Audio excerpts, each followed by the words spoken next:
सभी अतिथि शिक्षक साथियों का स्वागत है। साथियों, आज आपका इंतजार खत्म हो चुका है क्योंकि आपकी ज्वाइनिंग प्रक्रिया के लिए विभाग की तरफ से आदेश जारी कर दिया गया है। जैसा कि आप सभी को इस बात की चिंता थी कि 1 जुलाई से हमारी ज्वाइनिंग होगी या फिर नहीं होगी, तो ये बात बिल्कुल क्लियर है कि जुलाई में अब आपकी ज्वाइनिंग हो जाएगी।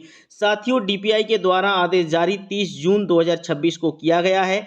यह आदेश की जो प्रति है समस्त संभागीय संयुक्त संचालक लोक शिक्षण के लिए दी गई है, समस्त जिला शिक्षा अधिकारियों के लिए दी गई है, समस्त संकुल प्राचार्यों के लिए दी गई है और समस्त शाला प्रभारियों के लिए दी गई है।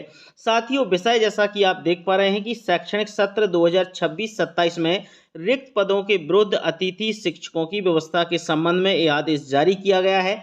मध्य प्रदेश शासन स्कूल शिक्षा विभाग अंतर्गत शासकीय विद्यालयों में प्रत्येक सत्र में शैक्षणिक व्यवस्था के सुचारू रूप से संचालन हेतु रिक्त पदों के विरुद्ध ऑनलाइन माध्यम से अतिथि शिक्षक आमंत्रण की कार्यवाही GFMS पोर्टल के माध्यम से की जाती है।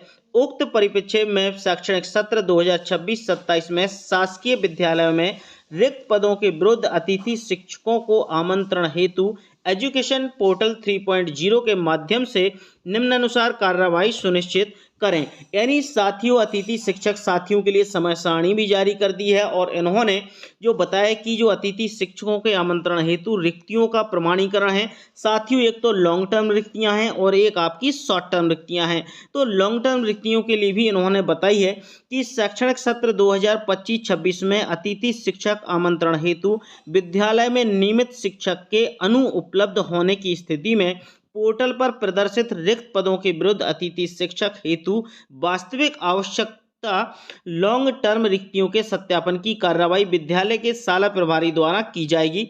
यानी साथियों, जिस विद्यालय में रिक्त पद दिख रहा है और वहां पर सरकारी शिक्षक नहीं है, तो उस जगह पे आपके लॉन्ग टर्म अतिथि शिक्षक की ज्वाइनिंग की जाएगी। इसी के साथ साथ साथियों, जो समय सारणी है वो भी आपको जारी कर दी गई है और इसमें एक महत्वपूर्ण बात ये भी कही है कि प्रत्येक नियमित शिक्षक से न्यूनतम 4 कालखंड एवं अधिकतम 6 कालखंड के अध्यापन अपेक्षित हैं और इसके परीक्षण के उपरांत ही विद्यालय में शाला प्रभारी अतिथि शिक्षक की आवश्यकता की प्रविष्टि करेंगे। सिर्फ प्रदर्शित रिक्त पदों का प्रमाणीकरण ना करें। इसी प्रकार देखने में आया है कि जिन विद्यालयों में पृथक से लैब उपलब्ध नहीं है एवं विद्यालयों की संख्या अत्यंत न्यून है, यानी जो विद्यार्थियों की संख्या है बहुत कम है, वहां पर भी आवश्यकता नहीं होने पर भी अतिथि शिक्षक रखे जाते हैं। अतः वास्तविक आवश्यकता के आधार पर ही पोर्टल पर रिक्तियों की प्रविष्टि का सत्यापन करेंगे। शॉर्ट टर्म की बात करें तो शॉर्ट टर्म में भी इन्होंने बात कही कि ऐसे नियमित शिक्षक जो अवकाश या प्रशिक्षण या अन्य के कारण उत्पन्न रिक्त पद जो हो जाते हैं, वास्तविक आवश्यकता होने पर रिक्त संकुल प्राचार्य द्वारा पोर्टल पर दर्ज की जाएगी और रिक्तियों के सत्यापन की कार्रवाई जिला शिक्षा अधिकारी के द्वारा की जाएगी। उसके बाद इनकी ज्वाइनिंग होगी। अतिथि शिक्षक आमंत्रण हेतु की जाने वाली जो कार्रवाई है साथियों, इसकी समय सारणी दी गई है और कल से सब कुछ कार्यक्रम शुरू हो जाएगा। जैसा कि आप देख पा रहे हैं साथियों कि अतिथि शिक्षकों के जो लॉन्ग टर्म रिक्तियां अपडेशन है GFMS पोर्टल पर रिक्तियों का प्रदर्शन 1 जुलाई 2026 से 6 जुलाई 2026 तक रहेगा। इस बात को आपको ध्यान रखना है। इसकी कार्रवाई शाला प्रभारी के स्तर पर होगी। शॉर्ट टर्म रिक्तियां केवल शैक्षणिक पदों हेतु पोर्टल पर रिक्वेस्ट दर्ज करना होगा, वो संकुल प्राचार्य के माध्यम से होगी। 1 जुलाई 2026 से प्रारंभ की जाएगी।